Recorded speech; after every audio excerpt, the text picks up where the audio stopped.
So എന്താണ് signs and symptoms എന്ന് പറയുമ്പോൾ, ഏതൊരു സ്ത്രീക്കും ഒരു ബ്രസ്റ്റ് ലംപ് വരികയാണെങ്കിൽ, ബ്രസ്റ്റിൽ എന്തൊരു ബുദ്ധിമുട്ട്, ഒരു തടിപ്പായിട്ട് വരികയാണെങ്കിൽ നമ്മളൊരു ഡോക്ടറിന്റെ അടുത്ത് പോവാന്നുള്ളതാണ് ദ ബേസിക് തിങ്.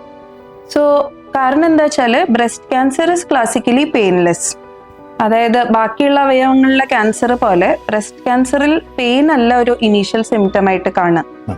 അപ്പം അത് കാരണം ഒരുപാട് സ്ത്രീകൾ ബ്രസ്റ്റിലുള്ള ലംപ് ഒരുപാട് വലിയ സൈസ് എത്തിയതിനു ശേഷം 5 സെന്റിമീറ്റേഴ്സിലും കൂടുതൽ വലിപ്പം എത്തിയതിനു ശേഷമാണ് അവരത് കണ്ടുപിടിക്കുന്നത്. സോ അതൊരു ബേസിക് ചെക്കപ്പ് ഇല്ല എന്നുള്ളതാണ്. അതായത് സ്വന്തമായിട്ട് ബ്രസ്റ്റ് എക്സാമിൻ ചെയ്യുന്നില്ല, ബ്രസ്റ്റിലൊരു ചെറിയ തടിപ്പുണ്ടെങ്കിലും അത് സാരില്ല, അത് തന്നെ മാറിപ്പോവും എന്നുള്ള ഒരു ചിന്താഗതി ഉള്ളത് കൊണ്ടാണ്. സോ ബ്രസ്റ്റിൽ എന്തൊരു ബുദ്ധിമുട്ടുണ്ടെങ്കിലും അത് ഉടനെ ഒരു ഡോക്ടറെ കാണിക്കണം. അതിൽ ബേസിക്കലി ഏറ്റവും ആദ്യം നമ്മൾ ശ്രദ്ധിക്കേണ്ടത് എന്തെങ്കിലും തടിപ്പാണ്. ബ്രസ്റ്റിൽ എന്തൊരു തടിപ്പ്, ചിലരത് കല്ലപ്പ് പോലെ തോന്നും, ഒരു ഭാരം പോലെ തോന്നും.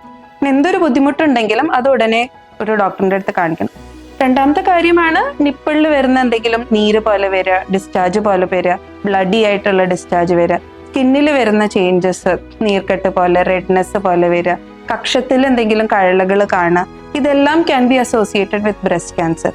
But the basic thing that every woman should know is that any lump in the breast is significant.